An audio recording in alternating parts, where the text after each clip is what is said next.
Святого. Пан с вами.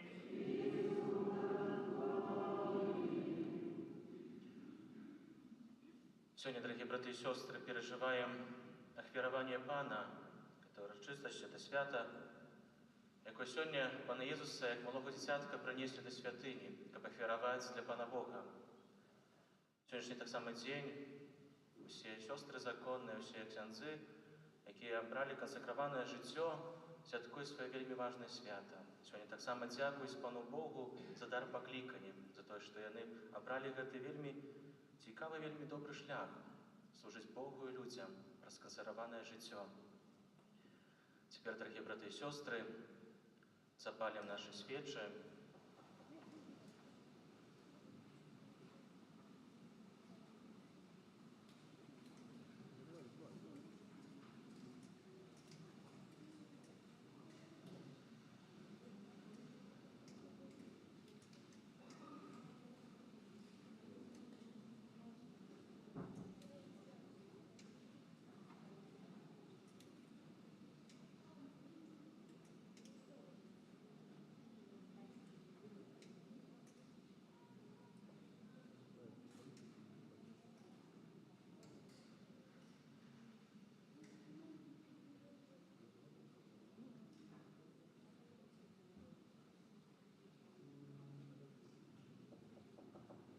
Дорогие братья и сестры, 40 дён тому мы с радостью святковали нарождение Христа Пана.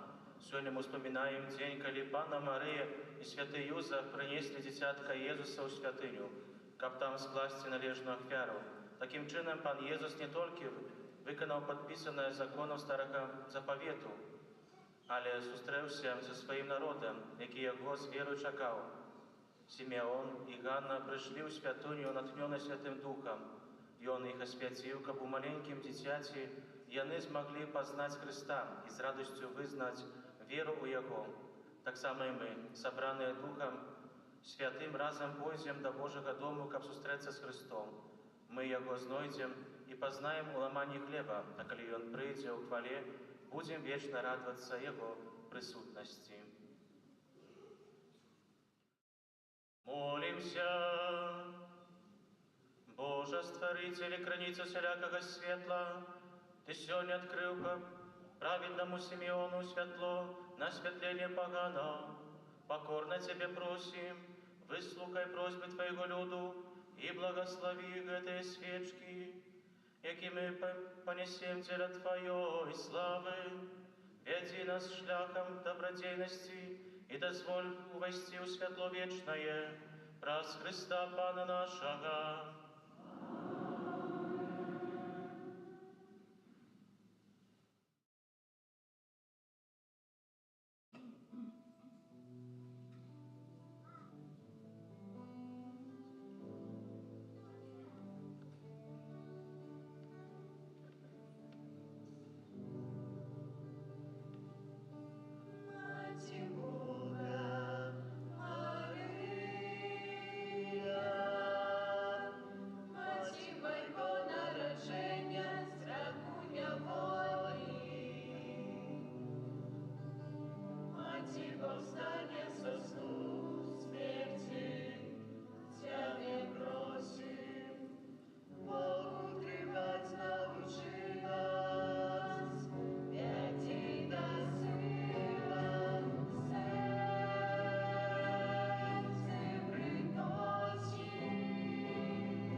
Святейшая Евхаристия будет справана в интенции померлой Ванды Мількевичу першую годовину пасля смерти, а так само за померлого Казимира у 8 годовину пасля его смерти. Для померлых выпрошаем и добро житье вечное у небе. Молимся. Всемогутный вечный Боже, Твой единородный Сын, який принял нашу человеческую натуру, был в этот день отверованный у святыни, покорно Тебе просим, учеников мы могли с чистыми сердцами стать перед Твоим обличием, проспана нашего Иисуса Христа, Твоего Сына, який с Тобою живе, володарицю едности Духа Святого, Бог праз усе веки вечные.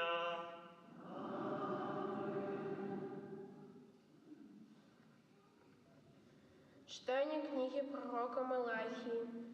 Так каже пан Бог. Ось я пошлю ангела моего, і он потрактує дорогу передо мною. І нечеканно прийде у свою святиню пан, якого ви шукаєте, і ангел заповіту, якого ви чекаєте. Ось він іде, і хто витрує у день його прийстя, і хто устоїть, коли он з'явиться.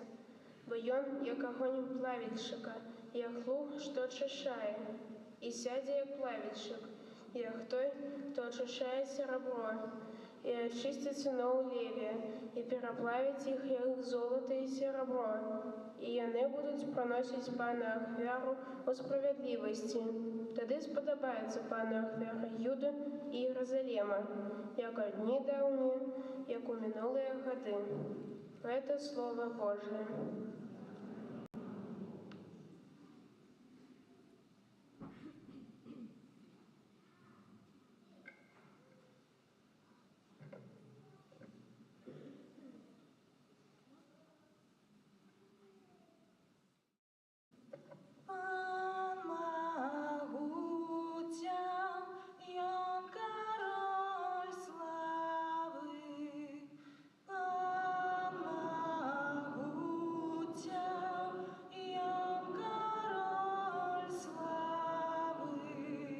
Поднимите верхи ваши брамы, узнимитесь отвечные вороты, кабу войшов король славы.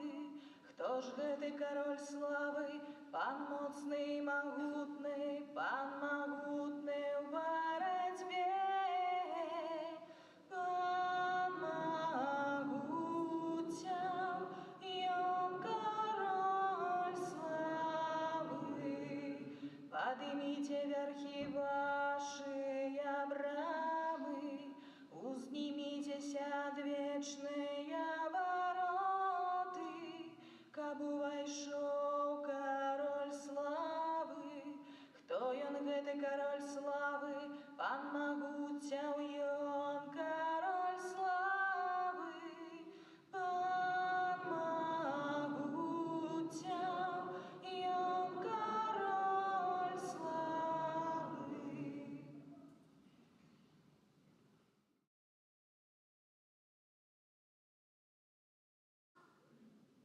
Читаннем Писання до Габреїв. Покольки дети мають уділ у тілі і крові, тому у їх подобним чином прийняв уділ так само Єсус, каб про смерть не зринуть того, хто має владу над смертю. Гэта значить дьявола, каб збавить тих, хто все життя був зневолений страхом перед смертю, бо сапраўды ён дапамагае не анёлам, а потомству Абрагама. Таму ён павінен быў ва ўсім прыпадобніць дабрату, каб стаць міласэрным і верным першасвятаром у справах Божых для міласціўлення за грахі народа. Бо як ён цярпеў, праходзячы праз выпрабаванне, так можа дапамагчы тым, каго выпрабоўваеце. Гэта Слово Божие.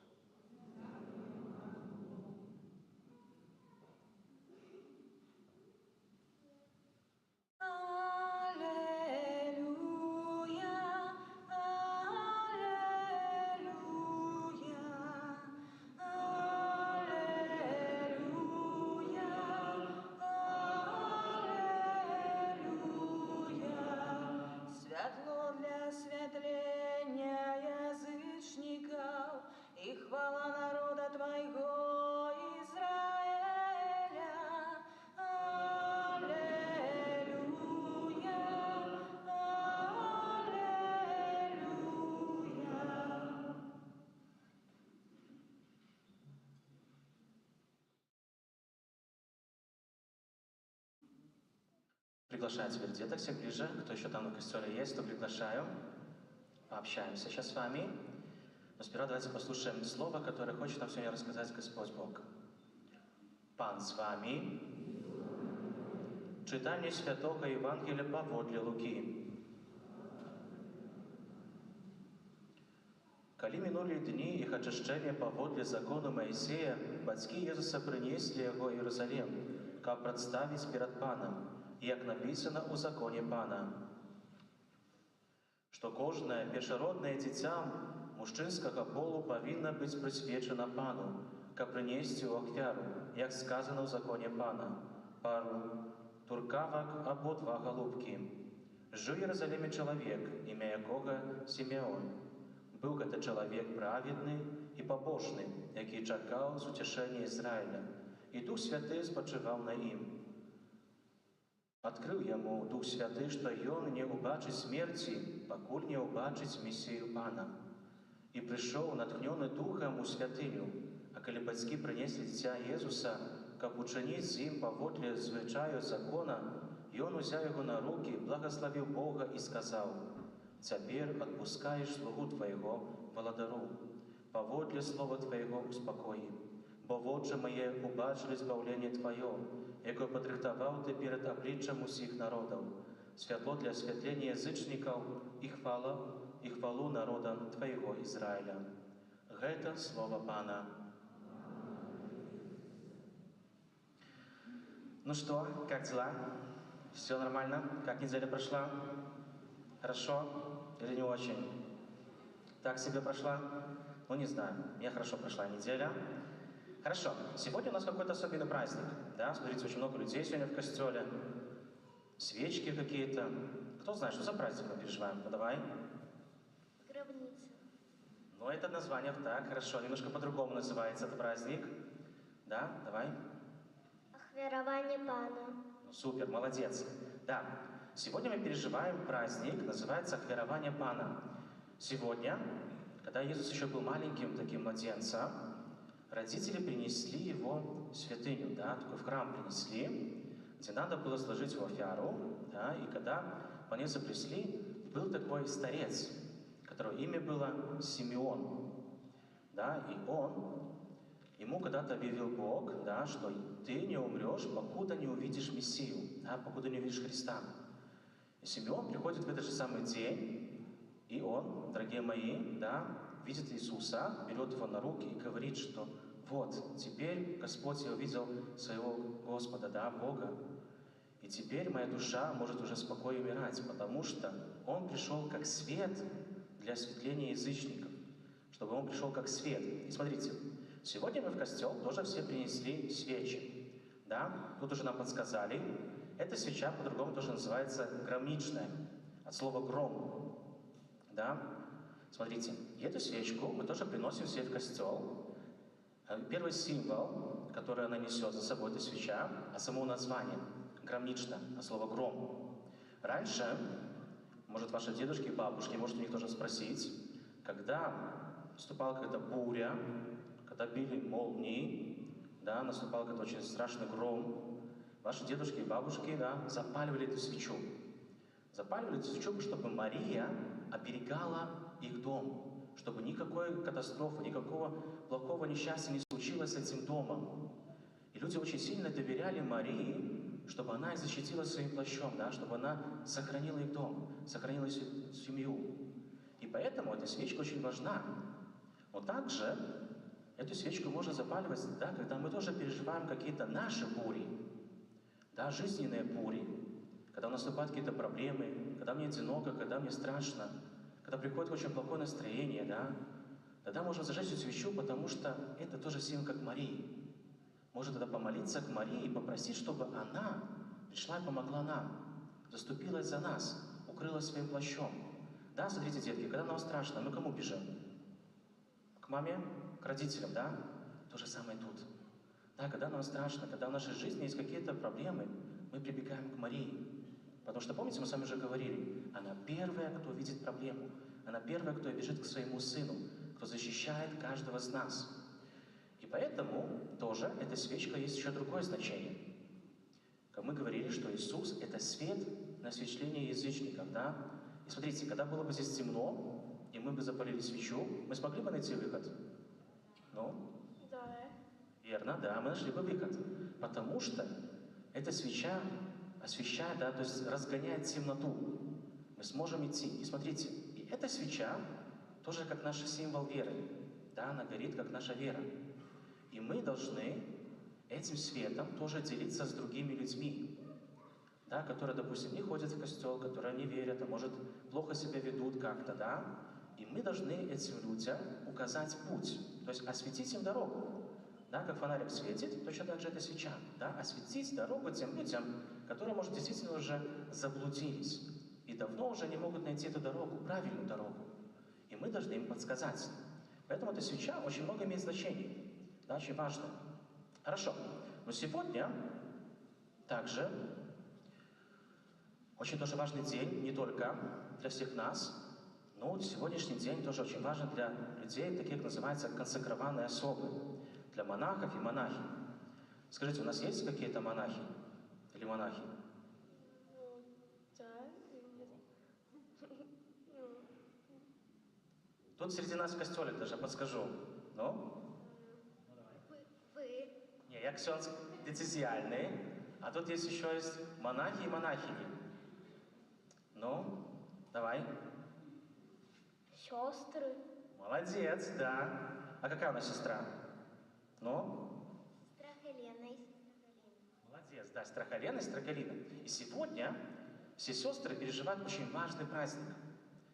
Да, тут специальный день тоже для наших сестер, потому что они переживают это свято, очень классное свято для них, потому что они сегодня благодарят Богу за то, что они служат не только Богу, но и людям. Да, и смотрите, сестра, смотрите, дорогие детки, кто такие журналисты? Кто из вас знает? Ну? Это те, кто собирает разные вести со всех уголков мира и рассказывают о них. Хорошо. Ну, в принципе, да. Собирать информацию и потом рассказывать. Предлагаю вам сегодня поиграть тоже в журналистов. Хорошо? Смотрите, у нас есть тоже перечень вопросов. У нас есть специальный гость сегодня в нашей студии. Да. И хорошо. Алло, алло. Сестра, вы на связи? Да, я на связи. Во, сестра. Как вас зовут? Сестра Галена. Может, выйдите немножко сюда ближе, сестра? Сестра, мы хотели бы немножко узнать про ваш закон. Кто вы такие? Да? Чем вы отличаетесь от других сестер? И у нас есть будет пару вопросов от наших тоже юных зрителей. Да? Хотели бы тоже спросить и узнать, потому что, насколько мы знаем, сегодня у вас очень важный день. Да? День консекрованного життя. Хорошо, сестра, как называется ваша община? Община Святой Семьи из Назарета. А что такое означает Святой Семьи из Назарета? То, что мы наследуем Святую Семью Иисуса, Марию и Иосифа. Сестра, а чем занимаются сестры Назаретанки? Сестры Назаретанки учат детей, работают в доме одинокой матери, там, где помогают тоже родиться деткам, которые мають за угрозу аборції. Так само работаем у біскупа, нунциатуре, на многих Хорошо. других обовязках. Сестра, а должна ли каждая сестра носить хабит? Да, каждая сестра должна носить хабит, это как знак того, что она принадлежит к ордеру. Но у вас еще есть крест и какое-то кольцо на пальце. А что это Да, означает? крест есть и кольцо, это обозначает, что мы обручены с Иисусом. Мы Мгм. невесты Иисуса. А правда ли, что сестры меняют себе имя? Да, сестры меняют имя. У меня было имя Ирина при крещении, а я взяла себе имя Хелена. А что это, сестра, означает имя? Можете сказать? Мое имя Хелена обозначает свет, а Ирина — это мир. Хорошо, сестра. А что означает консекрованные особы? И почему сегодня именно этот праздник для вас? Консекрованная особа — это значит, когда человек посвящает себя Господу Богу, свою жизнь на службу Богу и другим людям. Сестра, а скажите, пожалуйста, а есть только назаретанки сестры или есть еще какие-то сестры? Есть еще много орденов, и все эти ордена имеют свою определенную миссию, свое задание в костеле среди людей. А есть, они чем-то отличаются от вас? Эти сестры отличаются одеждой и тоже своим заданием, миссией, что они помнят в костеле. А могут только быть сестры именно консекрованными особами или кто же ксензы могут быть? Консекрованные особы могут быть, и есть тоже такие монахи, они тоже живут в общинах, и они тоже являются консекрованными особами. Сестра, скажите, а как должны люди реагировать, когда вас видят в магазине, к примеру? Ну, как вы думаете? Наверное, на колени стать, помолиться или что сделать? Они должны привітати вас. Да, правильно, надо привитать сестру. То есть достаточно сказать «не бойся похваленная», либо «поедет Не бойся, жизнь Божия», да? похваленный Христос. Да. Хорошо, а сестры могут отдыхать и все время работают? Сестры тоже не только могут, а должны отдыхать. Да, Отдыхают. хорошо. А сестра, скажите, а если человек почувствует тоже такое призвание, да, стать сестрой закона, что ему надо сделать? Ну, в первую очередь, конечно, помолиться до Духа Святого, ну и выбрать себе орден, куда они хотят пойти, подумать, чем хотят заниматься, какой орден пойдут идти, и просто сказать, пойти к начальству, как говорится, этого ордера и сказать, я хочу быть сестрой. Супер. Сестра, у нас еще есть тоже, может, возможно, вопросы от наших юных зрителей. Может, вы хотели что-то спросить у сестры? Такое что-то, ну давай. А сколько сестре лет? Как говорится, у женщины не спрашивают. Ты можешь девочка спросить. Кто-то еще хотел бы что-то спросить у сестры? Спрашивайте, есть такая возможность узнать больше про сестер. Сестер назаританок, да? Это особая миссия, которую несут, да? Которая занимается детками, занимается тоже в школах работают. Да, такая особенно сейчас возможность у вас узнать побольше про сестер назаританок. Может, кто-то тоже чувствует, что хотел бы когда-нибудь стать тоже сестрой законной. И это ваш шанс действительно узнать больше про сестер. Кто-то еще есть вопросики? Ну, давай. Сколько лет надо учиться на сестру? Но на сестру надо учиться около 8 лет, чтобы уже сложить вечные обеты и охвироваться до конца Богу. А что такое вечные обеты, сестра? Вечные обеты – это когда сначала сестра складывает такие обеты чистоты, послушания и бедноты на год, а потом уже вечный обет она уже складывает аж до смерти, до конца своих дней. Кто-то еще? Давай. Сколько лет вы работаете здесь? Ну, я только работаю 1 месяц. Давай. Сколько всего сестер у костюме? Сколько сестр? Конкретно в этом костеле? Ну, 2 сестры. Сестра Галина. А так, сколько в Беларуси сестер назаританок? А в Беларуси где-то есть 40-47. Но вы же по всему миру работаете. Но мы работаем, да, по всему миру, потому что это миссийное сгромоdzenie, ордер, ну, в разных странах. И Англия, и Италия, и Земля Святая, и в Африке даже сестры есть. По всему миру. Кто-то еще хотел вопрос задать сестре? Ну, может, родители хотели бы интересоваться чем-то? Никто не... Ну, еще тут. А замуж выйти, когда ты сестра, можно? Нет, я уже не могу выйти замуж, потому что мой жених Иисус.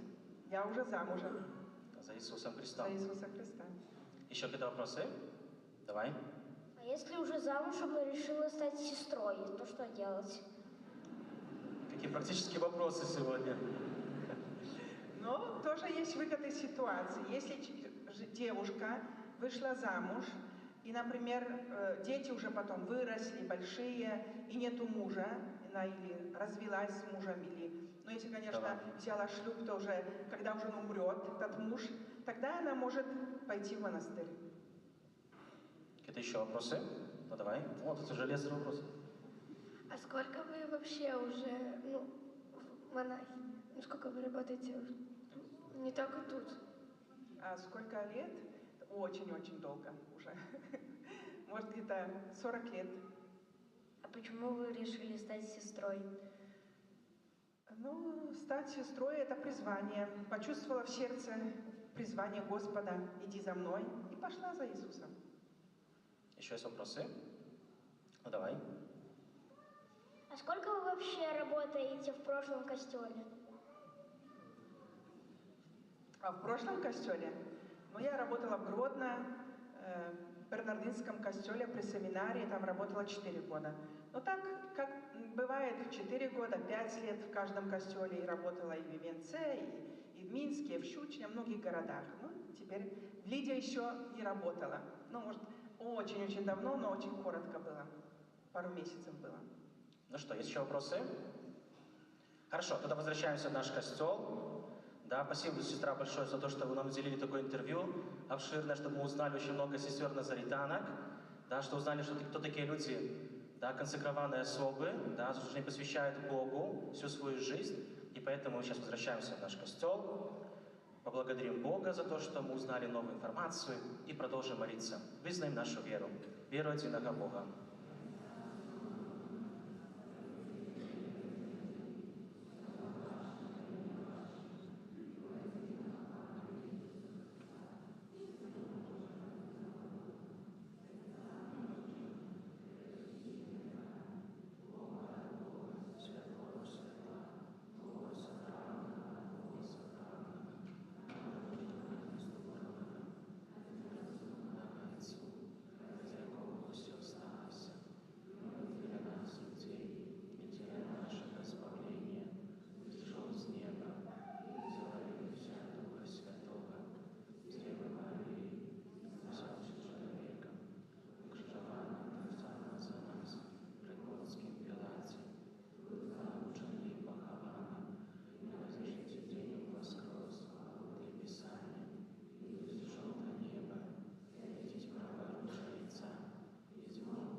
Заступницы на святейшей Панны, беззаконной Мати Божьего Сына и нашей заступницы, просим Христа за увесь Костел. Молимся, святый Костел, как и Он вел усих до Бога, соправдной и одиной меты Тебе просим. Молимся за нашу диецезию и пастора, как Бог умацовывал усих верников едности и веры Тебе просим. Молимся за покликаних до монашского життя, каб яны няспынна разважали над Божьей любовью и отуляли своей молитвой усіх людей. Тебе просим. Молимся за христианские семьи, каб Божие заповеди, взаимная любовь были для их границей счастья, едности и моцы. Тебе просим.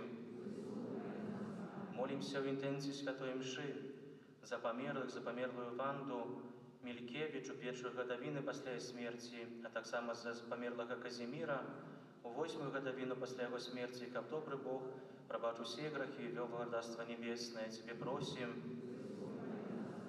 Молимся за нашу харистичную супольность, как мы, идучи за святлом Христового учения, умели жить в едности и спокое. Тебе просим. Усемогутный Боже, выслухай наши просьбы и учини, как раз покорную молитву всего Костела, здійснилася справа збавлення усіх народів, праз Христа, Пана нашого.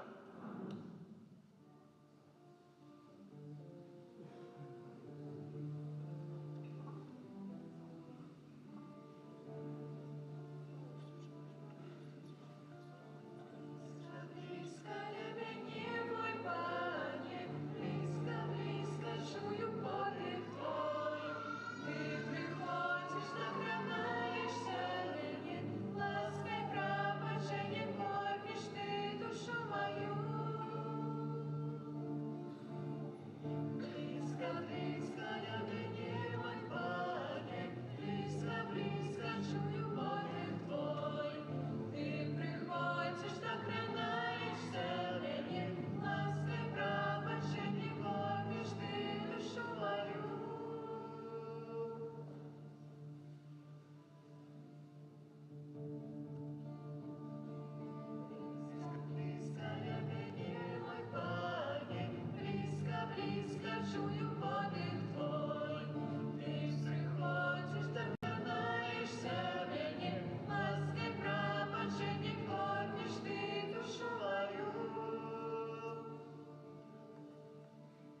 Молитесь, браты и сестры, как моей, вашу от веры принял Бог Отец Всемогутный.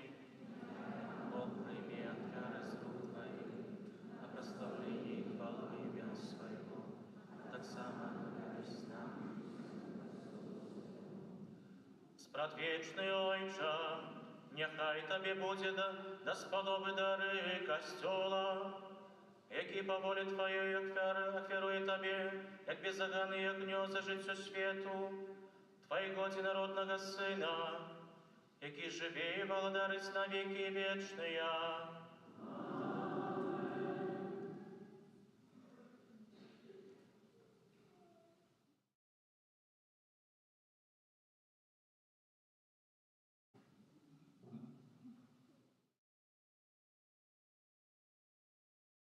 Пан з вами, укору серце. Подякуємо Пану Богу нашому. Сапраўды годна гэта і справядліва, слушна і збавенна, каб мы заўсёды і ўсюды Табе складалі падзяку, Пане Святы Ойча, усемагутны вечны Божа, бо ў гэты дзень Твой спрадвечны Сын быў ахвяраваны ў святыні, а Дух Святы вустамі Сімеона абвясціў, што Ён – слава Твайго народа і святло на асвятленне паганаў. Таксама і мы з радасцю сустракаем нашага Збаўцу і разам з анёламі святымі праслаўляем Цябе усклікаючы.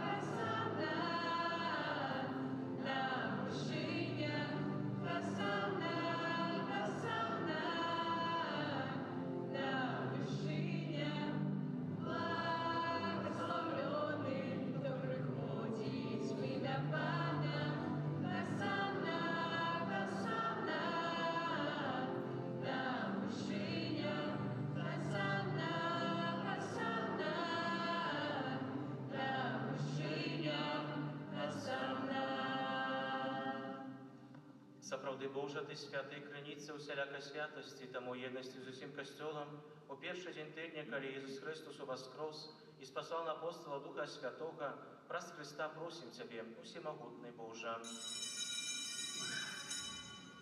Асвяці гэтыя дары расою Духа Твайго, каб яны сталіся для нас, целам і крывёю нашага Пана Ісуса Христа.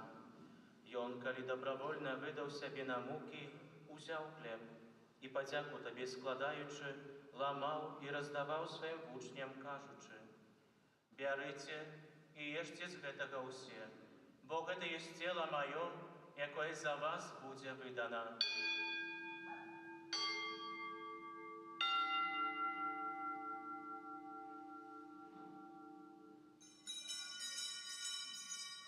Падобным чынам па вячэры ўзяў келіх, зноў Табе падзяку складаючы, падаў сваім вучням, кажучы: «Бярыце і пійце з яго ўсе, бо гэта ёсць келіх крыві маёй, новага і вечнага запавету, якая за вас і за многіх будзе праліта дзеля адпушчэння грахоў. Гэта чыніце на маю памяць».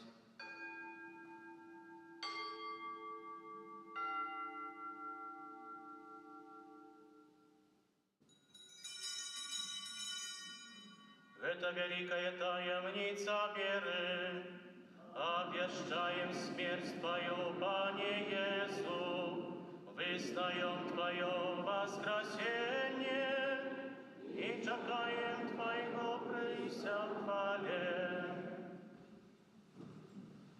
Вспоминаючи смерть из мертвых повстания Твоего Сына, оферуем Тебе, Пане, хлеб життя и келих збавлення. Дякуючи, що учинив нас годними стоять перед Тобою і служить Тобі. Покорно молим Тебе, каб усіх нас, приймаючи тіло і кров Христа, Дух Святий собрав у одно. Пам'ятай, Пане, про костел Твой, рассеянный по всем свете. Удосконали его в любови разом с папом нашим Францишком, біскупом нашим Владимиром и усім духовенством. Пам'ятай так само про братов и сестер наших, які послули надію на воскрешение, і про усіх, хто у Твоей ласці дійшов з гэтага свету. і дозволим убачити світло обличчя Твоєго. Просим Тебе, змилуйся над усіми нами, как мы заслужили уделу житті вечним, у єдності з Найсвятейшей Богородицей Панной Марией, со святыми апостолами, усіми святыми, які спрадвеку подобалися Тебе, как зими мы хвалили, прославляли Тебе, про Сына Твоего Иисуса Христа.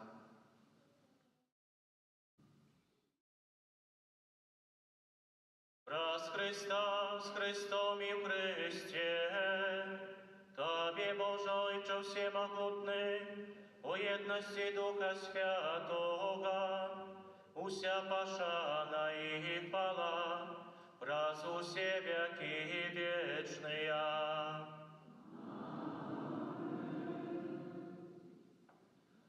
Памятуючи збавленные заповеди и Божьим наставлением наученные, осмеливаемся оказать. Отче наш, который есть у небе, святый будь имя Твое, приди владарство Твое, будь воля Твоя, як у небе, так и на земле. Хлеба нашего, что денно дай нам сегодня, и отпусти нам провины наши,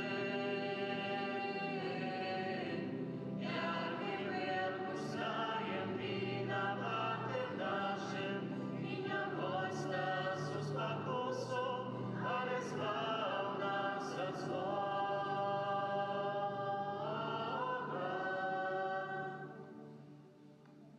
Просим Тебе, Пане, избав нас от усякого злога, дай ласкаво супокой дни наши, да поможи нам у милосердности Твоей, как мы были завсёды вольны от греху и захованы от усялякого неспокою, чекали исполнения счастливой надеи и прися збавца нашего Иисуса Христа.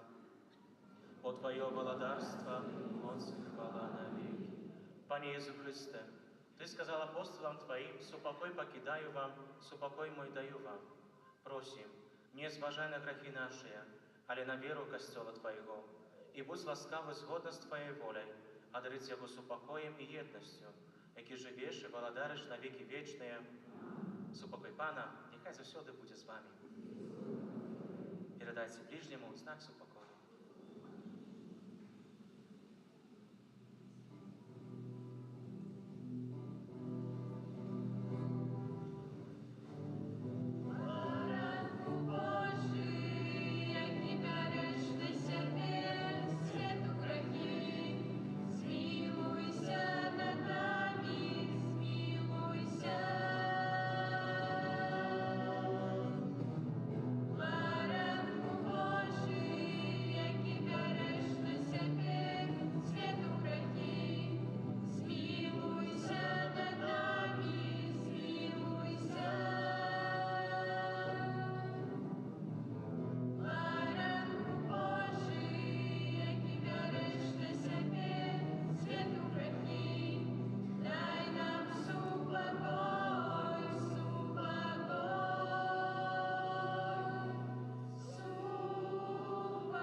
Вось баранок Божий, вось той, хто бере на себе грехи свету, благословленные, покликаны на вечеру ягоную. Пане, не варты, как Ты вошел до меня, але скажи только слово, и будь оздоровлена душа моя.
Помолимся. Добрый Боже, праздно святейший сакрамент, який ми приняли, умацуй нас у Твоей ласце. Ты исполнил сподевание Симеона и дал ему перед смертью бачить Христа. Ученикам мы имкнулися зустріться со Збавцем и досягнули життя вечного, праз Христа Пана нашего. Пане Єсу, про заступництво Марії, Маті Твоєї, яка народила Тебе у любов'ю, а так само про заступництво святого Юзефа, чоловіка довіру, який піклувався Тобою після народження. Прошу Тебе в інтенції гэтага ненародженого дитяті, якое духовно хочу усиновить і якое знаходиться у небезпеці аборту. Прошу, дай його батькам любов і відвагу, каб яны не забивали свого дитяті, кинули йому життя, якое Ти сам гэтаму дитяті предвизначив.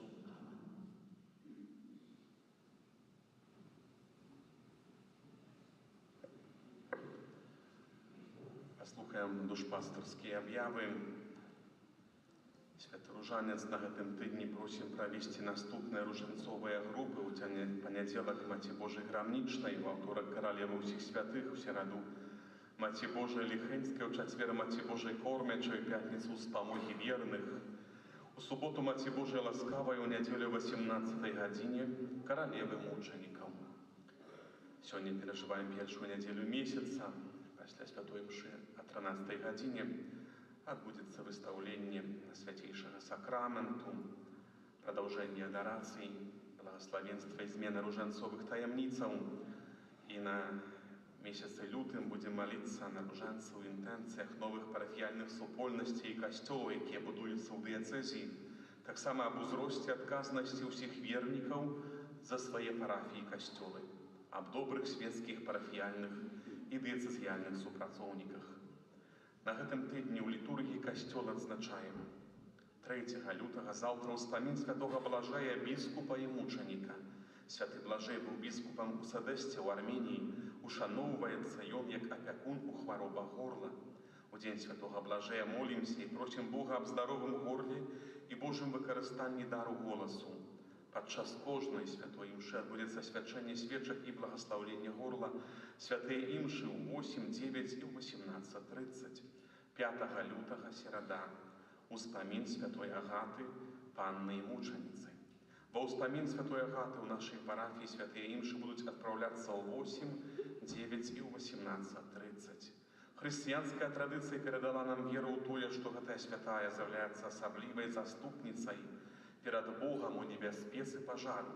Таму падчас літургіі будуць благаслаўляцца хлеб і вада, каб яны сталі дапамогай у захаванні нас ад розных небяспекаў, у прыватнасці ад бедства пажару. 6 лютага ўспамін святога Паўла, Мікі, паплечнікаў, мучанікаў. Гэта таксама першы чацвер месяца. Асаблівым чынам молімся аб новых пакліканнях да Божай службы. Святая гадзіна і малітва ў гэтай інтэнцыі ў нашым касцёле ў 17:30.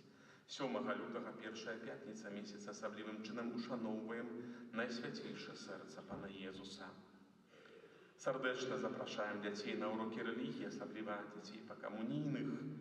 Таксама першы і другі клас, дзіцячы садок. Для іх спатканні адбываюцца кожную нядзелю ў 10:00 перад святой імшой. А таксама запрашаем дзяцей да удзелу ў хоры ў суботу і нядзелю на 15:00. Шчыра дзякуем за магчымасць наведваць вашыя дамы, за сведчанне веры і за вашу адкрытасць. Прадаўжаецца душпастырская візітацыя на гэтым тыдні. Яна будзе выглядаць наступным чынам. У панядзелак адведаем нашых парафіян з вуліц Чарняхоўскага, Рыбаедава, Суворава, Галіцкага, вуліцы Касманаўтаў, дом 10, корпус 3, вуліцы Кутузава, Наказных, Коннава. У аўторак вуліца Партызанская, Маякоўскага, завулак Добралюбава, вуліца Клімко, вуліца Генерала Бяды, Радзюка, другі завулак Лётны, бульвар князя Гедеміна, вуліца 7 лістапада, дом 6, корпус 1, дом 8, корпус 2, дом 10, корпус 1 і дом 12. У сераду вёска Новосёлкі, вуліца Прыазёрная, вуліца Ясная, вуліца Северная. У чацвер улица Первая Вильнюсская, улица Чехова, Достоевского, Щорса, Авиацийная, Пятницу, 5 снежня, Майская, Узорная, Кахановича, Раздольная, Липовая, Кольцевая, Рачная, улица Изавола Колгасная, улица Рыбацкая, у суботу от 12 гадзіне улица Свердлова, а так само наведаем парафіян у Шайбаках. С понедельника по пятницу от 16 гадзіны душпастерская визитация, в субботу от 12 гадзіны. З інфармацыяй адносна каляды можна пазнаёміцца на дошцы аб'яваў пры выхадзе з касцёла, але таксама ў інстаграм-старонцы парафіі.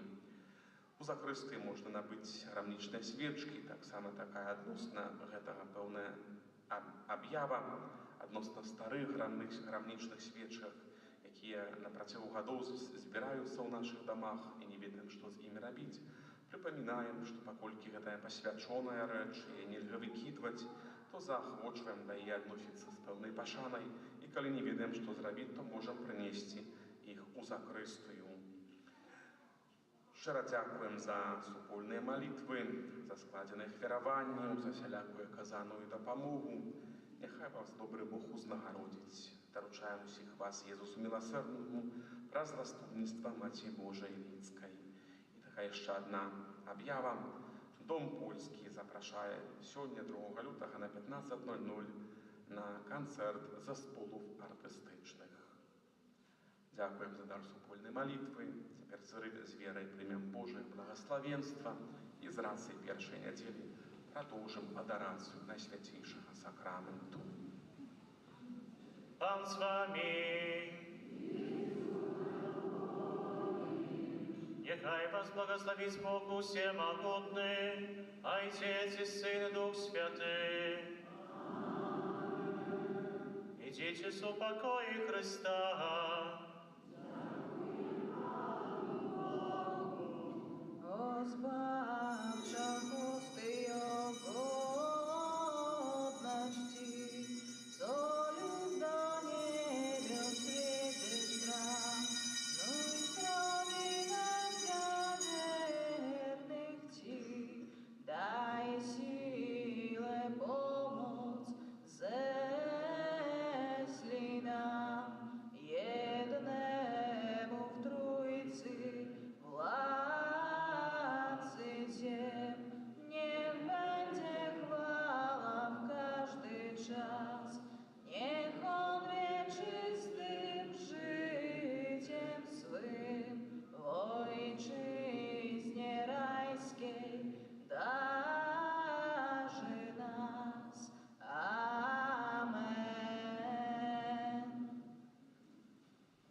Отця і Сина, і Духа Святого. Амин. niechaj będzie pochwalony przy Najświętszy Sakrament, prawdziwe ciało i krew na naszego Jezusa Chrystusa, teraz i zawsze na wieki wieków. Amen. Niechaj będzie pochwalony przy Najświętszy Sakrament, prawdziwe ciało i krew Pana naszego Jezusa Chrystusa, teraz i zawsze na wieki wieków. Amen. Niechaj będzie pochwalony przy Najświętszy Sakrament, prawdziwe ciało i krew Pana naszego Jezusa Chrystusa, teraz i zawsze na wieki wieków. Amen. W imię Ojca i Syna i Ducha Świętego. Amen. Niech będzie pochwalony Jezus Chrystus.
Boga Ojca, łaska naszego Pana Jezusa Chrystusa i dar jedności w Duchu Świętym, niech będą z wami wszystkimi. Drodzy bracia i siostry, przez 40 dniami obchodziliśmy święto Narodzenia Chrystusa. Dzisiaj wspominamy dzień, w którym Jezus został przedstawiony w świątyni. W ten sposób nie tylko wypełnił przepis prawa Starego Testamentu, lecz spotkał się ze swoim ludem, który z wiarą go oczekiwał. Symeon i Anna, prowadzeni i oświeceni przez Ducha Świętego, przybyli do świątyni, poznali Chrystusa i z radością wyznali wiarę w Niego. Podobnie i my, zgromadzeni przez Ducha Świętego, dążymy na spotkanie z Chrystusem. Znajdziemy Go i poznamy przy łamaniu chleba, a kiedy spotkamy się z Nim, gdy przyjdzie w chwale. Tym wstępem z psalmu rozpoczynamy dzisiejszą niedzielną uroczystość. Wyjątkowo tak się stało, że ta niedziela w Kościele jest odznaczana jak święto ofiarowania pańskiego. Dobrze znane święto naszej tradycji pobożności ludowej jako święto Matki Bożej Gromnicznej. Dzisiaj za chwilę odbędzie się obrzęd poświęcenia świecy gromnicznej, która według naszej tradycji ludzkiej, naszego doświadczenia wiary jest widzialnym znakiem opieki Pana w trudnych sytuacjach burzy i gromu, nie tylko tej tragedii, nie tylko tej sytuacji żywiołowej, ale również ta świeca nie chroni nas od różnych burz życia codziennego, od różnych niepowodzeń, zaburzeń, trudności życiowych. A więc niech ta świeca, którą będziemy trzymać w naszym domu, kiedy będziemy ją zapalać w najbardziej burzliwych, trudnych sytuacjach, niech nam przypomina, że w niebie przed obliczem Pana mamy Matką Najświętszą, która swoim matczynym płaszczem chroni każdego z nas. Wypraszał swojego Syna łaski dla nas potrzebne. Może dla kogoś wyprasza szczególną laskę wiary, ktoś potrzebuje laskę przebaczenia, ktoś potrzebuje mocy i męstwa, aby być tym, który przebacza, być tym, który ścisza te różne burze życiowe w rodzinie swojej, w najbliższym otoczeniu swoim. A więc niech świadomość tego, że dzisiaj przy tym ołtarzu razem z Maryją prosimy dobrego Pana o Jego błogosławieństwo. Pana, którego, jak mówi ten wstęp do mszy świętej, który był zawiadomiony, który był tym, który spotkał swój lud. Był tym, który zobaczył człowieka w postaci Symeona, Annę, tych, którzy oczekiwali, tych, którzy mieli spragnione serca, aby Boga zauważyć i spotkać w swoim życiu. Niech ten Pan również to czyni dla nas, a Matka Najświętsza niech to dla nas wyprasza. Również dzisiejsza modlitwa jest niedzielną mszę świętą, centralną mszą, podczas której ośmielamy się dobrego Boga prosić w intencji całej naszej parafii o łaski potrzebne dla każdego z nas, dla naszych dzieci, dla wnuków, dla naszej rodziny, dla członków naszej rodziny, gdzieby oni się nie znajdowali. Dzisiaj tutaj przy tym ołtarzu pokornie o to Pana prośmy, o Jego błogosławieństwo, o łaskę zdrowia i inne potrzebne dary Boże dla naszych bliskich. Też wspomnijmy, otoczmy naszą modlitewną pamięcią tych naszych wiernych członków z parafii, naszej wspólnoty, naszej parafialnej, którzy odeszli do wieczności. Niech dobry Bóg ich tam przyjmie w swoje Królestwo Niebieskie, dar swojego wielkiego, Bożego miłosierdzia niech im tam udzieli. Też o to dobrego Pana podczas dzisiejszej Eucharystii prośmy. Święto ofiarowania pańskiego też w Kościele jest święto, podczas którego w sposób szczególny modlimy się za tak zwane osoby konsekrowane, a więc za tych, którzy w zgromadzeniach męskich czy żeńskich złożyli śluby czystości, ubóstwa i posłuszeństwa, prowadzą życia monastyczne w różnych zgromadzeniach, służąc Kościołowi i ludziom, prowadząc katechezy jak siostry zakonne, głosząc misję jak ojcowie zakonnicy z różnych zgromadzeń. A więc pomódlmy się tych, którzy ofiarowali swoje życie, zostali zakonnikami czy zakonnicami, a przez to wychwalają Pana Boga przez swoje służenie i służą na pożytek Kościołowi Świętemu. Też za nich się pomodlimy się w sposób szczególny, oczywiście otaczając naszą modlitwą te siostry zakonne, które pracują w naszej wspólnocie parafialnej, a więc siostry nazaretanki. Za chwilę odbędzie się obrzęd błogosławieństwa, poświęcenie naszych świec.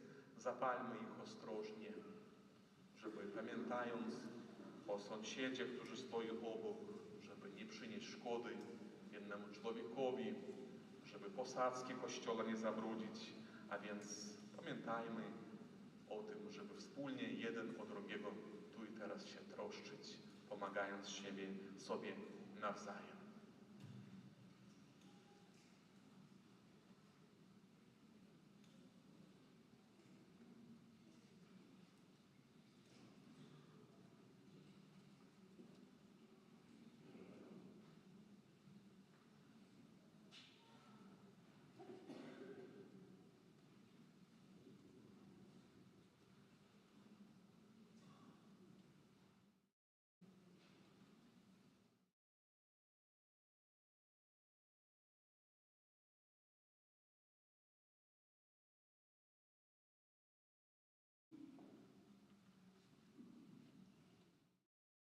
Módlmy się.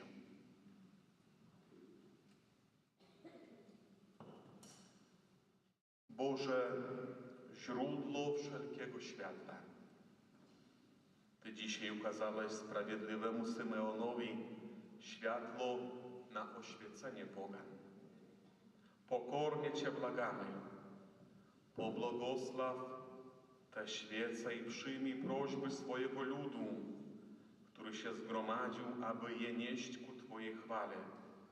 Spraw, niech drogą cnót dojdzie do światłości bez końca.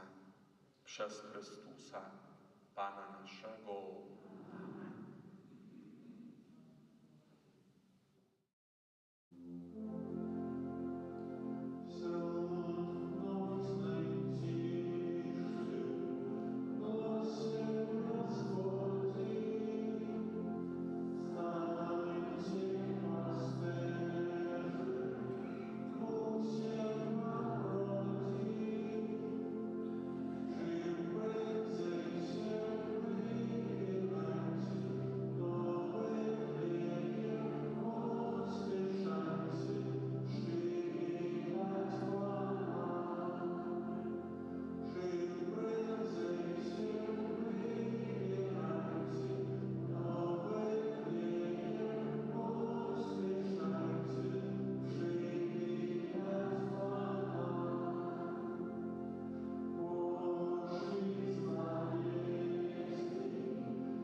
Módlmy się. Wszechmogący, wieczny Boże, Twój jednorodzony Syn, który przyjął nasze ludzkie ciało, został w dniu dzisiejszym przedstawiony w świątyni. Pokornie Cię błagamy, spraw, abyśmy mogli stanąć przed Tobą z czystymi sercami, przez naszego Pana Jezusa Chrystusa, Twojego Syna, który z Tobą żyje i króluje w jedności Ducha Świętego, Bóg przez wszystkie wieki wieków. Teraz ostrożnie możemy zgasić nasze świece.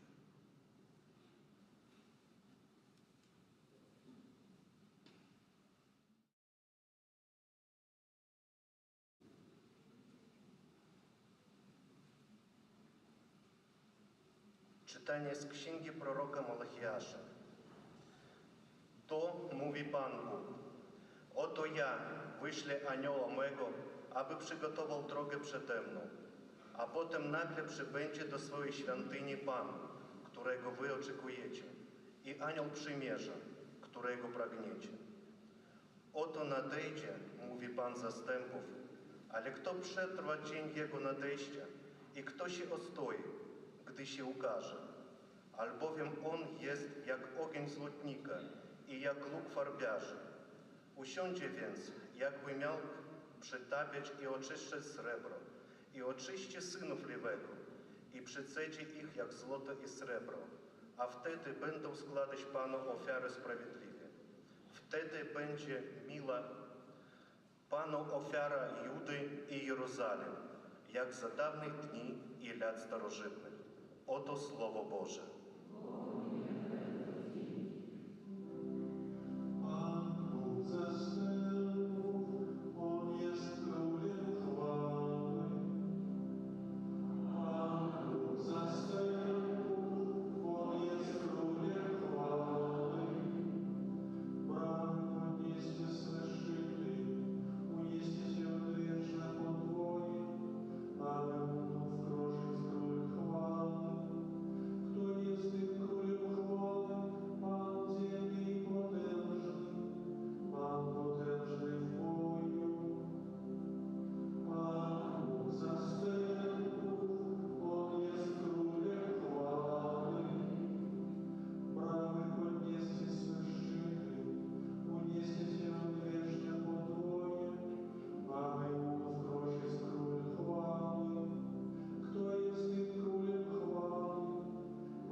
Czytanie z listu do Hebrajczyków. Ponieważ dzieci uczestniczą we krwi i ciele, dlatego i Jezus także bez żadnej różnicy stał się ich uczestnikiem, aby przez śmierć pokonać tego, który dzierżył władzę nad śmiercią, to jest diabła, i aby uwolnić tych wszystkich, którzy przez całe życie, przez boje śmierci podlegli byli niewoli. Zaiste bowiem nie aniołów przygarnia, ale przygarnia potomstwo Abrahamowe. Dlatego musiał się upodobnić pod każdym względem do braci, aby stał się miłosiernym i wiernym arcykapłanem wobec Boga dla przebłagania za grzechy ludu, w czym bowiem sam cierpiał, będąc doświadczony, w tym może przyjść z pomocą tym, którzy są poddani próbom. Oto Słowo Boże. Alleluja,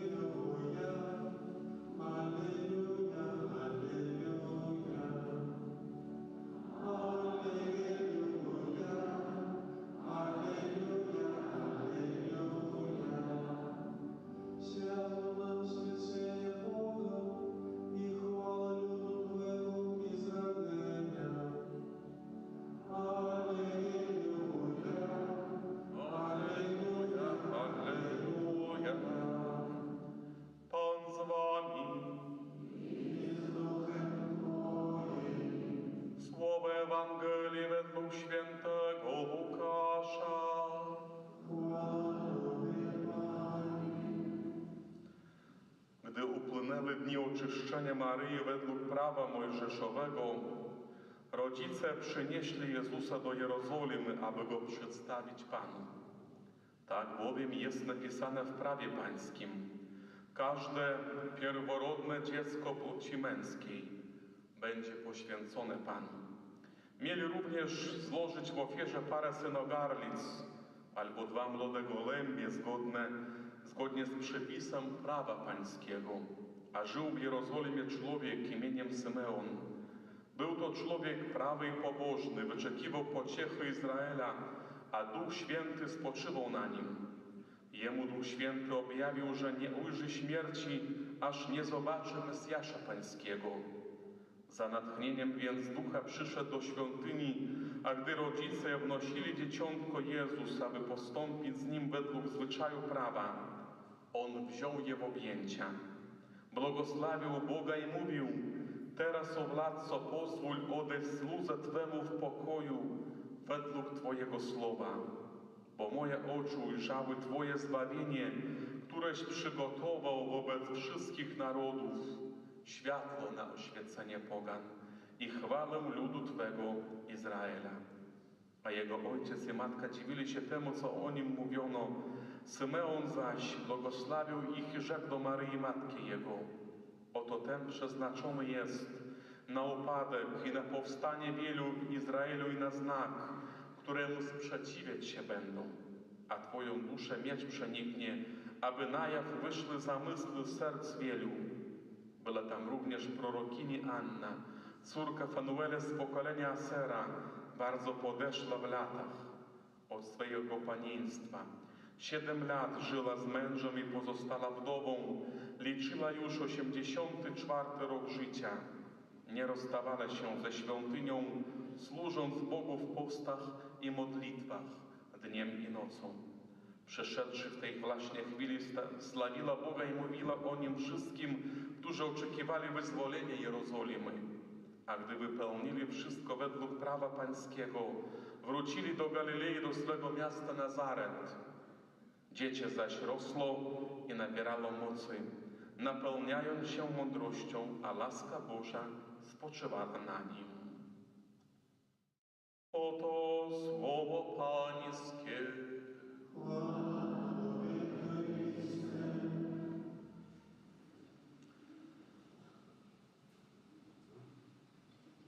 Drodzy bracia i siostry, dzisiejsza uroczystość, nasze liturgiczne zgromadzenie,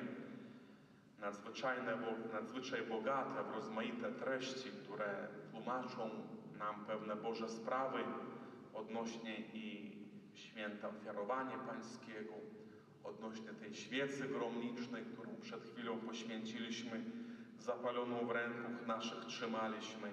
A więc zaledwie kilka rzeczy, kilka takich punktów może na dzisiejszy rok, na dzisiejszy czas postaramy się sobie niejako wytłumaczyć. Pierwsza rzecz, warto sobie przypomnieć to, co przed chwilą uczyniliśmy. Jakie znaczenie ma poświęcenie tej świecy gromnicznej.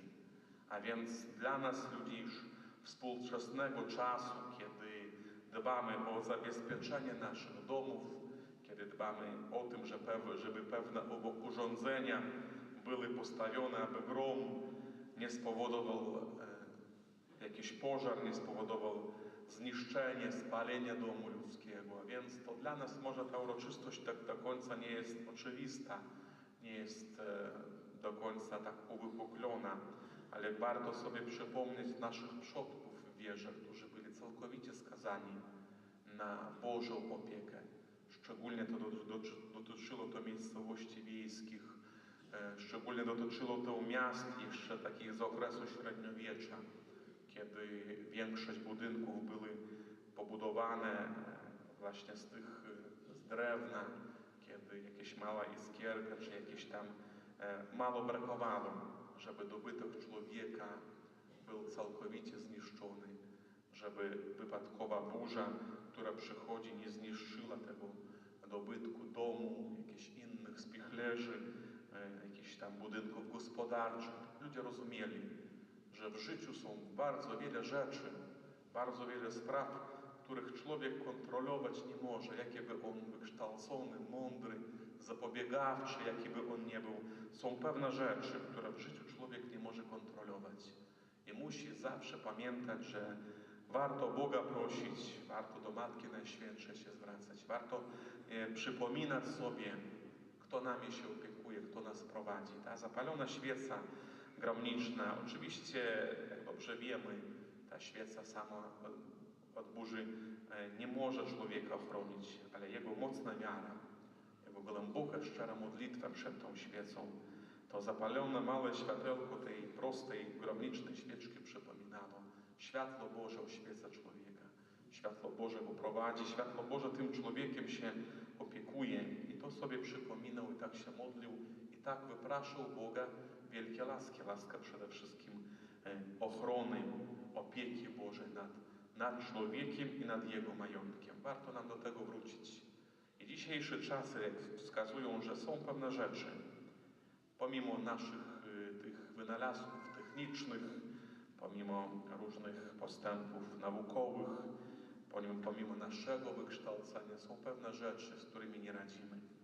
Nie tak dawno, kilka lat już jak stopniowo mina, jak przeżywaliśmy koronawirus, jakieś inne jeszcze rzeczy, jak po dzień dzisiejszy są nieuleczalne choroby, w życiu człowieka się zdarzają. Są rzeczy, nad którymi człowiek zawsze do końca panować nie będzie.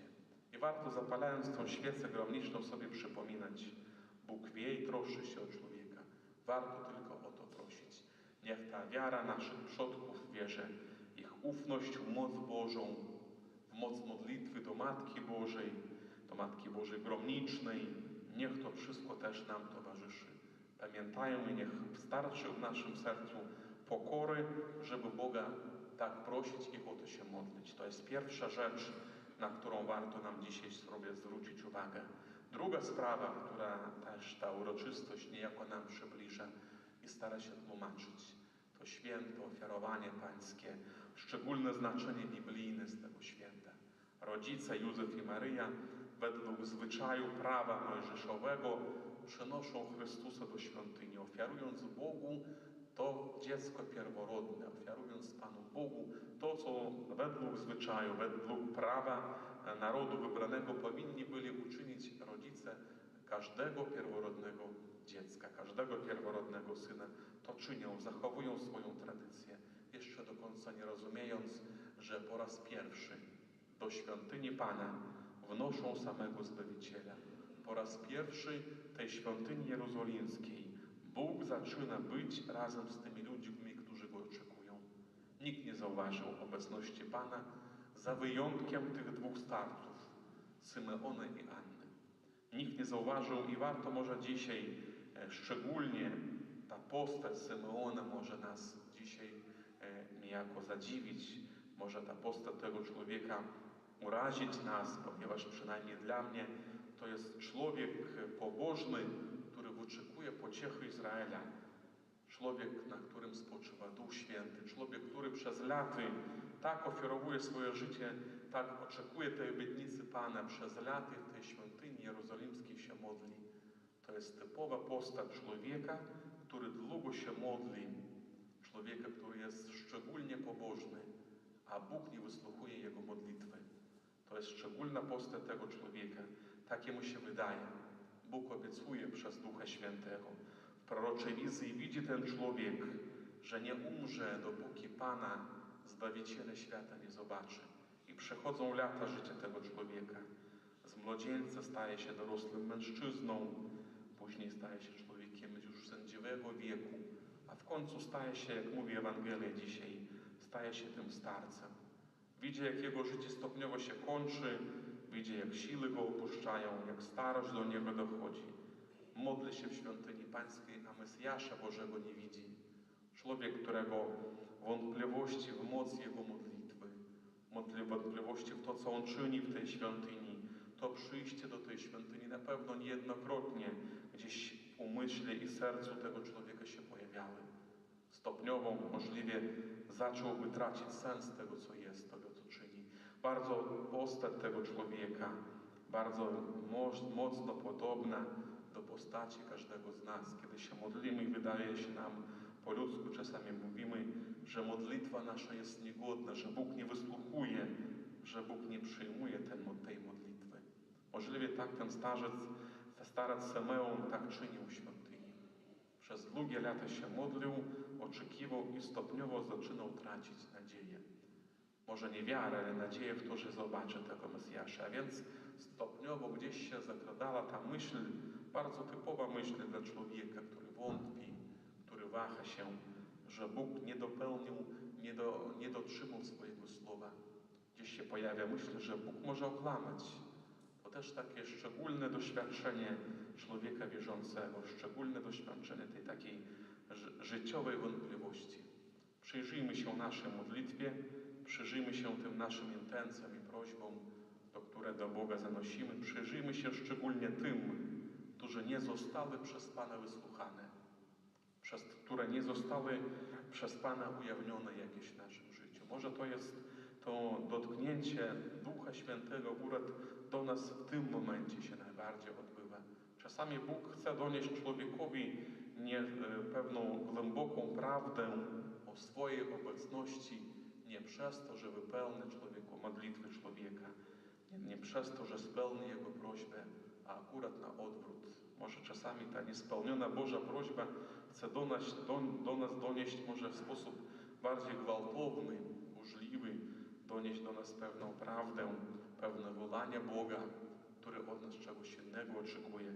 Simeon tak przeżywał przez długie lata swojego życia i gdzieś już u kresu swojego życia Bóg pozwoli mu zobaczyć tego młodzieńca, jeszcze małe dziecko na rękach Maryi, na rękach swojej matki, o którym jeszcze nikt nie wie, że to jest Mesjasz. Nikt nie wie nie o ofierze krzyżowej Pana, nie o przepowiadaniu Ewangelii. Tylko Simeon oczami wiary swojej zobaczył i nigdy nie usłyszał głos Chrystusa. Nigdy nie usłyszał, jak Chrystus po wodzie chodzi, jak chleby rozmnaża, jak chorych uzdrawia. To Bogiem jemu nie było dane.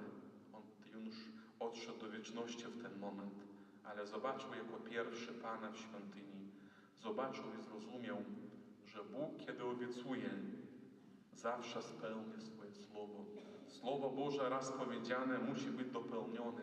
Pan Bóg dotrzymał zawsze swojej obietnicy, a więc i po tych wszystkich przeżyciach, po tych słowach zaczyna wyśpiewywać swój kantyk, wyśpiewywać tę głęboką modlitwę, prosząc Pana, żeby pozwolił odejść w pokoju.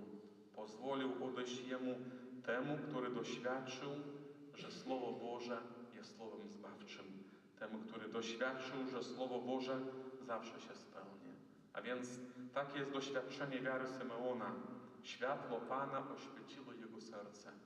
Zrozumiał, że te lata jego modlitwy, lata jego trwania przy świątyni w Jerozolimie, lata jego wątpliwości, tych przeżyć duchowych, które tam, bolesnych czasami, wątpiących, które doświadczał, że to nie poszło na marne, że Bóg słuchał uważnie, że Bóg przysłuchiwał się do jego próśb i w miarę potrzeby, nie ludzkiego serca, ale potrzeby Bożej, te prośby spełniał. A więc niech też Simeon dla nas będzie taką osobą. Niech dla nas będzie tym człowiekiem, który przypomina o wiernej i głębokiej modlitwie, o trwaniu przy Panu. Jeżeli dzisiaj albo przez nawet lata naszego życia nie słyszymy odpowiedzi Bożej, to niech nie zdradza się w naszym sercu wątpliwość w to. Niech nie zdradza się, niech głęboka wiara, przypominamy sobie postać tego Simeona. Pan Bóg kiedy obiecuje. Pan Bóg, który obiecał, że człowiek, który do Niego się zwraca, zawsze zostanie wysłuchany. Że to i w moim życiu, i tu i teraz to się spełni. Jestem jak ten Simeon, który zobaczył zbawienie, zobaczył to światło na oświecenie Boga. I o jeszcze jedna rzecz, na którą też warto nam zwrócić uwagę, a więc to prorokini Anna, jeszcze jedna osoba z dzisiejszej Ewangelii, tak bardzo mocno powiązana z tym świętem ofiarowania pańskiego. A więc od swojego panieństwa 7 lat tylko żyła z mężem, pozostała wdową, a więc i liczyła już 84 rok życia. Jeżeli czytać tą Ewangelię, ten urywek o tej prorokini Annie, córce Fanuela, to każdy może powiedzieć, jeżeli patrzy na to nie oczyma wiary, że miała bardzo nieudane życie. Wcześniej została wdową, bezdzietną, a więc nie miała rodziny, nie miała jakiejś takiej normalnej, w ludzkim rozumieniu oczywiście przeszłości.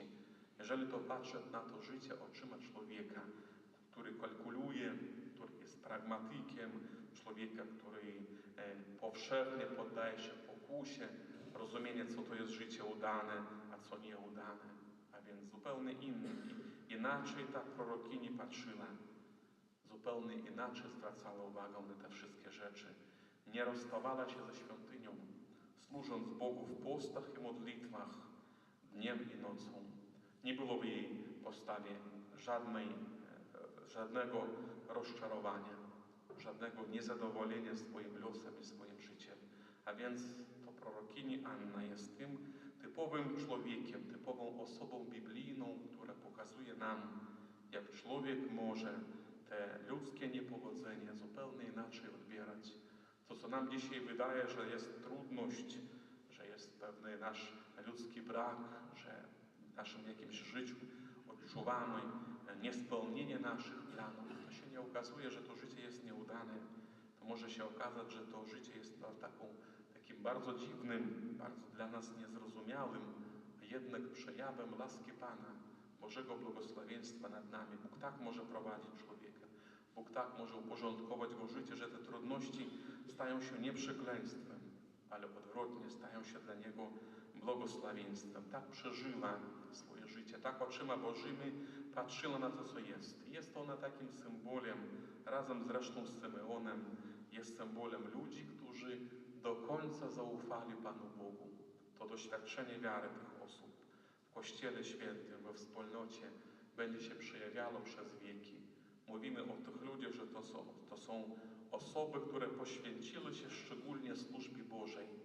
Nazywamy ich osobami konsekrowanymi, osobami, które zostały poświęcone, namaszczone dla służby Pana, a więc zakonnicy, zakonnice, te należą do zakonów mniejszych. Jest może nic dziwnego, że pierwsze zakonnice, które się pojawiły w Kościele Świętym, to nie były z nakazu biskupa, czy Ojca Świętego, czy hierarchii Kościoła. Nikt nie pytał. Pojawiły się pewne osoby, które wychodziły na pustynię pod natchnieniem Ducha Świętego, by tam się modlić, aby tam rozważać sprawy Boże, aby tam się Bogu służyć, aby być tym widzialnym znakiem, że Królestwo Boże tu i teraz jest. Naśladowali prorokinię Annę i starca Symeona.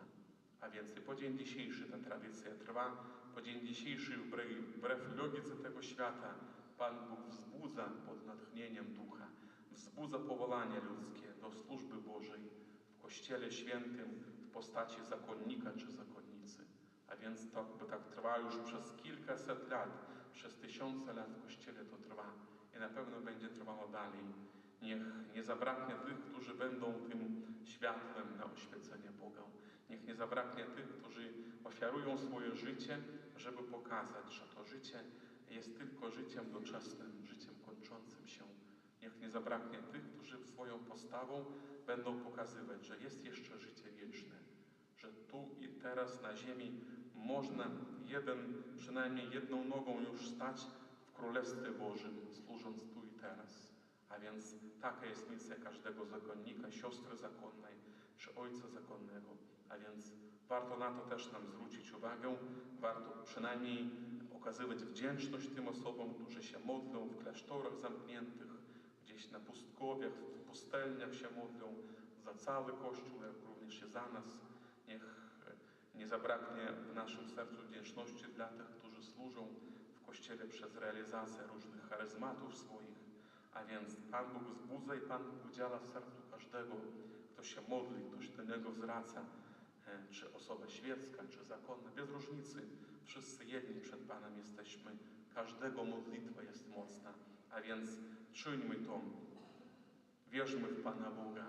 Ufajmy w Jego moc, w spełnienie, w Jego wierność swojemu Słowu i cierpliwie oczekujmy, kiedy Słowo to zacznie rozjaśniać nasze życie, kiedy Słowo to zacznie być tym światłem, które rozjaśnia nas, pokazuje nam, w którym kierunku i jak my mamy podążać i się zbawiać. Amen. Wyznajmy naszą świętą wiarę. Wierzę w jednego Boga,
zgromadzeni w domu Pańskim, aby świętować dzień, w którym Maryja i Józef ofiarowali dziecię Jezus w świątyni.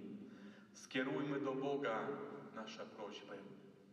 Módlmy się za Kościół powołany, by być światłością dla świata, aby oświecał ludziom drogę do wiecznego Królestwa przez wierne głoszenie Słowa Bożego i sprawowanie sakramentów. Ciebie prosimy. Módlmy się za zakony zgromadzenia oraz za wszystkich, którzy całe swoje życie oddali za służbę Bogu, aby żyjąc w czystości, ubóstwie i posłuszeństwie byli chwałą ludu Bożego. Ciebie prosimy. Módlmy się za zbliżających się do kresu życia o wewnętrzny pokój oraz cierpliwość i pogodę ducha w znoszeniu trudów starości. Ciebie prosimy. Módlmy się za żyjących w grzechu z dala od Boga i Kościoła, aby Jezus rozproszył ich ciemności swoją laską i pozwolił powrócić do życia w godności dzieci Bożych. Ciebie prosimy. Módlmy się w intencji dziękczynnej Panu Bogu za dar ocalenia życia Maryi z prośbą o dalsze Boże błogosławieństwo dla niej i jej bliskich. Ciebie prosimy. Módlmy się za naszych zmarłych. Niechaj im świeci światłość wiekuista, w wiecznym pokoju Królestwa Boga. Ciebie prosimy. Módlmy się i za nas samych, abyśmy jak Symeon i Anna nie ustawali w gorliwości, byli chwałą Pana przez życie w miłości i prawdzie. Ciebie prosimy. Boże, który przyszedłeś do nas przez wcielenie Twojego jednorodzonego Syna, aby rozproszyć mroki życia i jako światło z wysoka zamieszkać w sercach ludzi, jak w duchowej świątyni. Spraw, aby życie wszystkich, za których się modlimy, było żywą ofiarą ku Twojej chwale. Przez Chrystusa, Pana naszego. Syna,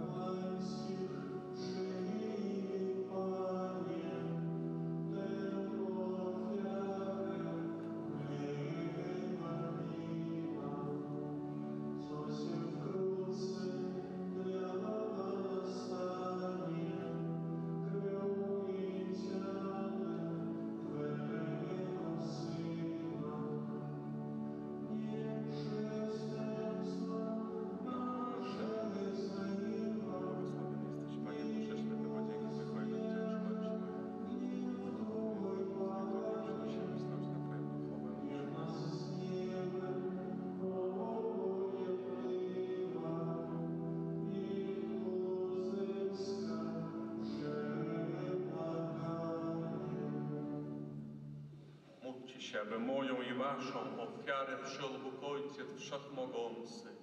Niech Pan przyjmie ofiarę na cześć i chwałę swojego imienia, a także na pożytek nasz, całego Kościoła Świętego.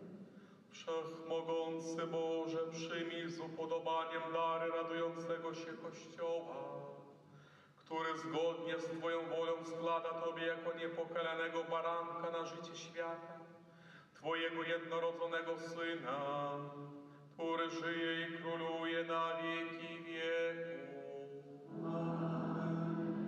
Pan z Wami. W górę serca. Dzięki składajmy Panu Bogu naszemu.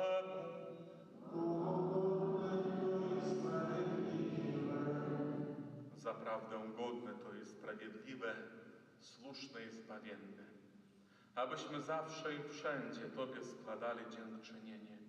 Panie Ojcze Święty, Wszechmogący, Wieczny Boże, dzisiaj Maryja Dziewica przyniosła do świątyni Twojego przedwiecznego Syna, a Duch Święty ogłosił przez usta Symeona, że jest On chwałą Twojego ludu i światłem narodów.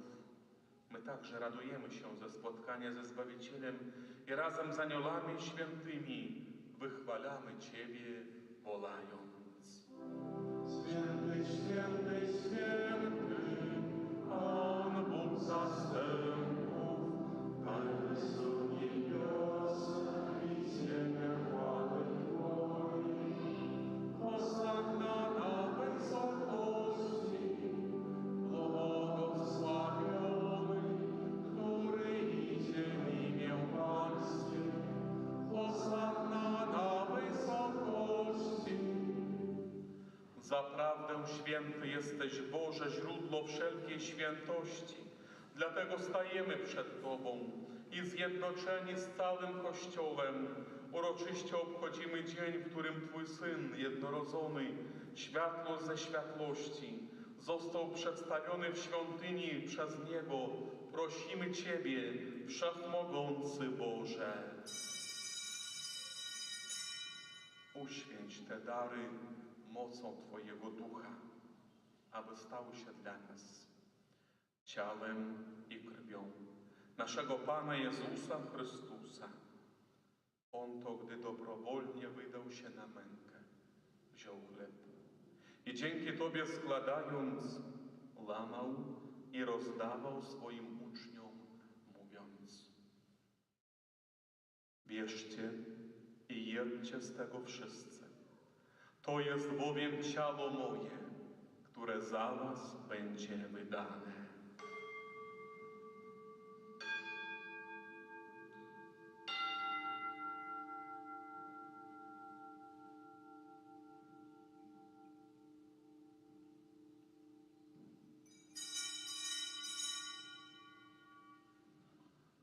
Podobnie po wieczerzy wziął kielich i podobnie dzięki Tobie składając, podał swoim uczniom, mówiąc: bierzcie i pijcie z niego wszyscy.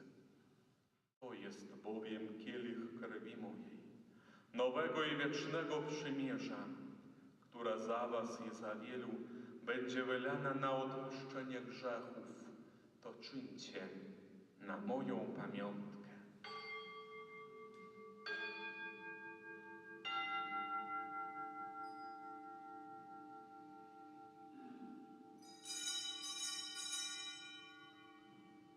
Oto wielka tajemnica wiary.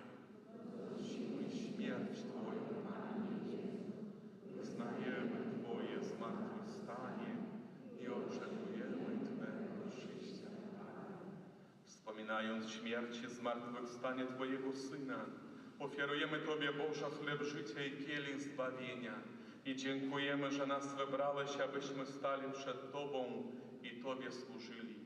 Pokornie błagamy, aby Duch Święty zjednoczył nas wszystkich, przyjmujących ciało i krew Chrystusa. Pamiętaj, Boże, o Twoim Kościele na całej ziemi. Spraw, aby lud Twój wzrastał w miłości razem z naszym papieżem Franciszkiem, naszym biskupem Włodzimierzem oraz całym duchowieństwem. Pamiętaj także o naszych zmarłych braciach i siostrach, którzy zasnęli z nadzieją zmartwychwstania i o wszystkich, którzy w Twojej łasce odeszli z tego świata. Dopuść ich do oglądania Twojej światłości. Prosimy Cię, zmiłuj się nad nami wszystkimi i daj nam udział w życiu wiecznym z Najświętszą Bogu Rodzicą, Dziewicą Maryją, ze świętym Józefem, jej oblubieńcem, ze świętymi apostołami i wszystkimi świętymi, którzy w ciągu wieków podobali się Tobie, abyśmy z nimi wychwalali Ciebie przez Twojego Syna, Jezusa Chrystusa. Przez Chrystusa, z Chrystusem i w Chrystusie, Tobie, Boże Ojcze Wszechmogący, w jedności Ducha Świętego, wszelka cześć i chwała przez wszystkie wieki wieków. Pouczeni przez Zbawiciela i posłuszni Jego słowom, ośmielamy się mówić. Ojcze nasz, któryś jest w niebie, święcony imię Twoje, przyjdź królestwo Twoje, bądź wola Twoja, jako w niebie, tak i na ziemi. Chleba naszego powszedniego daj nam dzisiaj i odpuść nam nasze winy, jako i my odpuszczamy naszym winowajcom. I nie wódź nas na pokuszenie, ale nas zbaw ode złego. Wybaw nas, Panie, od zła wszelkiego i obdarz nasze czasy pokojem. Wspomóż nas w swoim miłosierdziu, abyśmy zawsze wolni od grzechu i bezpieczni od wszelkiego zamętu, pełni nadziei oczekiwali przyjścia naszego Zbawiciela, Jezusa Chrystusa.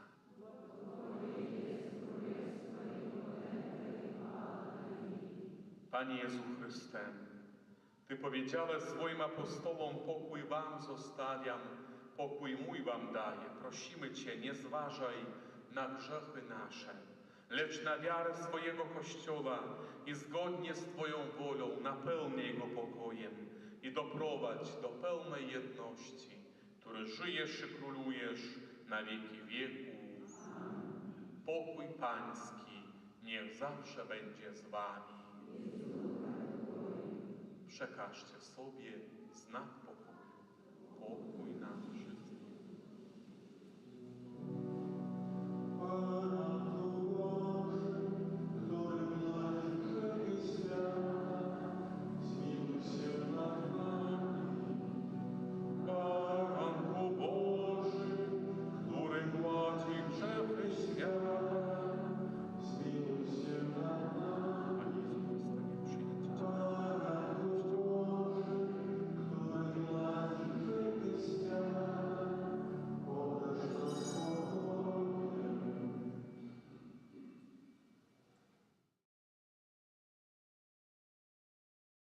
Oto baranek Boży, który gładzi grzechy świata, błogosławieni, którzy zostali wezwani na Jego ucztę.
Boże nasz Ojcze, przez Najświętszy Sakrament, który przyjęliśmy, umocnił nas swoją laskę.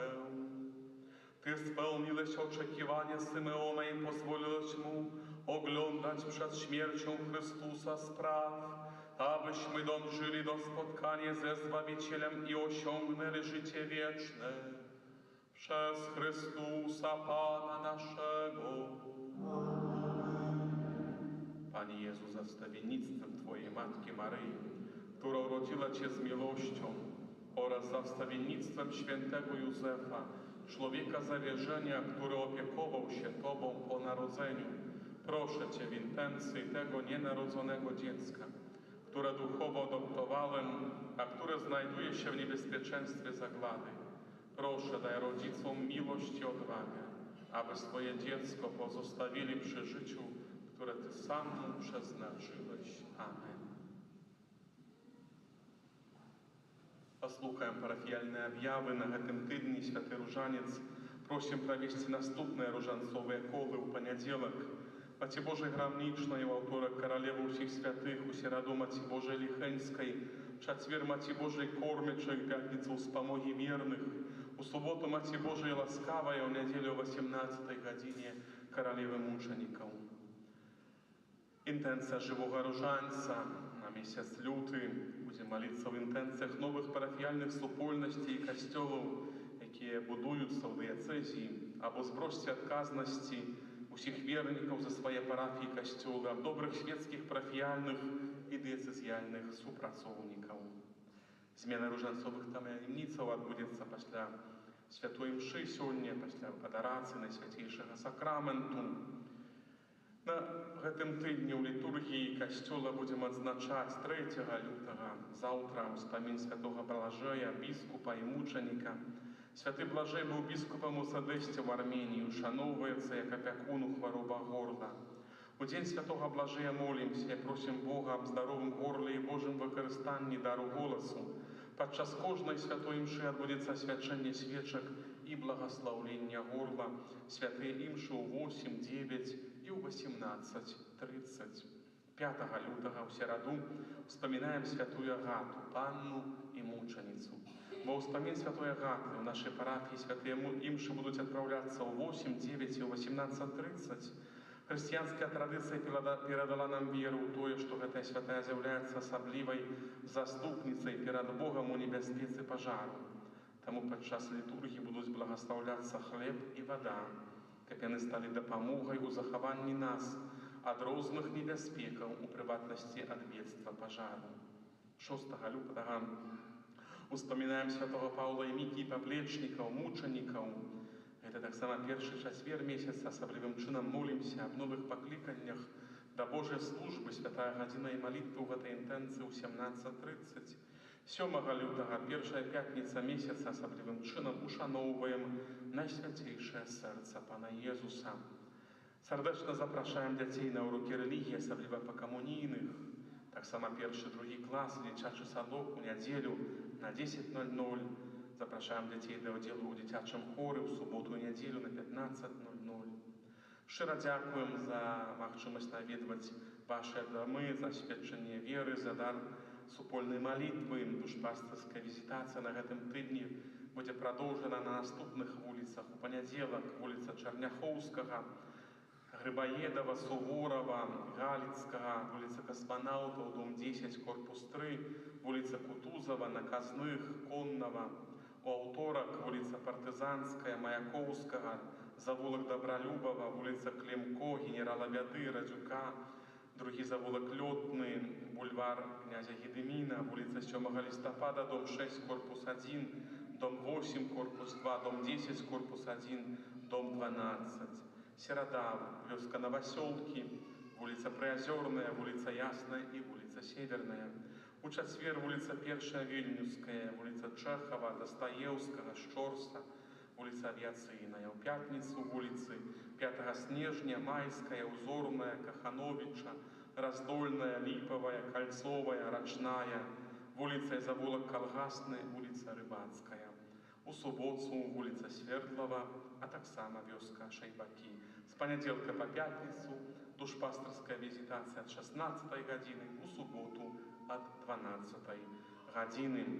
З раскладам душпастырскай візітацыі можна азнаёміцца на дошцы аб'яваў альбо ў інстаграм-старонцы парафіі. Сёння Маці Божай Грамнічнай набывалі мы свечкі, іх асвячалі, але таксама пэўна